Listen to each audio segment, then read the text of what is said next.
అంబేద్కర్ ఇచ్చినటువంటి రాజ్యాంగ హక్కు రిజర్వేషన్ వల్ల ఇండియన్ ఇన్ఫర్మేషన్ సర్వీస్ సెలెక్ట్ అయ్యాను. నాకు తెలివి లేక కాదు, తెలివున్నా గుర్తించదు ఈ సమాజం, కులాన్ని బట్టి గుర్తిస్తుంది ఈ సమాజం. అందువల్ల అంబేద్కర్ రిజర్వేషన్ వల్ల నేను Indian information service all India రేడియోలో ఎడిటర్గా చాలా కాలం పనిచేశాను.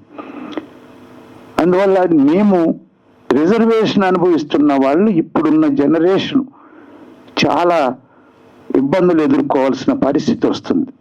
ప్రైవేటైజేషన్ అన్న ఆస్పెక్టు ఎవరు ఎక్కువ చెప్పడం లేదు.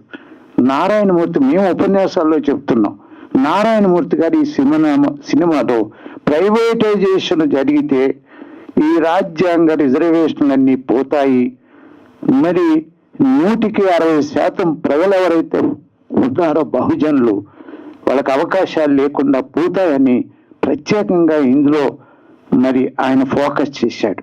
ఇది నాకు బాగా నచ్చినటువంటి అంశంగా, ఎవరు ఇది ఎక్కువగా పట్టించుకోరు. మిగతా విషయాలు అందరికీ తెలిసినయే, విద్యలో కానీ వైద్యంలో కానీ జరుగుతుంది కరప్షన్, ఇదంతా కూడా. దీన్ని కూడా ఆయన ఫోకస్ చేయడం వల్ల ప్రతి ఎస్సీ, ఎస్టీ, బీసీ వర్గాలు ఎవరైతే రిజర్వేషన్ పొందుతున్నారో వాళ్ళలో ఇప్పుడున్నటువంటి యువతలో చైతన్యం తీసుకురావడానికి ఈ సినిమా చాలా ఉపయోగపడుతుంది. కాబట్టి ఈ సమాజం కూడా, అట్టడుగు సమాజం బాధ్యత తీసుకోవాల్సిన అవసరం ఈ సినిమా ద్వారా మనకి ఏర్పడిందని నేను ఈ అట్టడుగు వర్గాలకు అప్పీల్ చేస్తున్నాను.